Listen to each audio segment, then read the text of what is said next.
اتجوزت وفيه داعي 3 كلمات: قدرة، عدل، تكون راجل. اللي عايز يتجوز على زوجته يبقى قادر وعادل وراجل.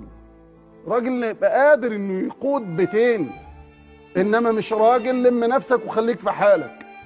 فاتق الله في زوجتك، اتق الله في المسكينة دي. ان كنت انت قادر عليها ربنا اقدر عليك منها.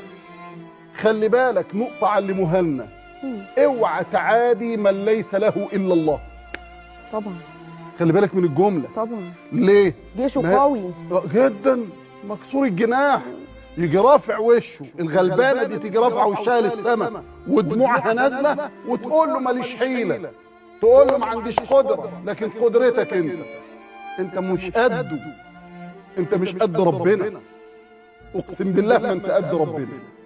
عايز تتجوز اتجوز يا اخي، انما تظلمها ليه؟ تكسرها ليه؟ تدمرها ليه؟ انت مش قد ربنا جل وعلا.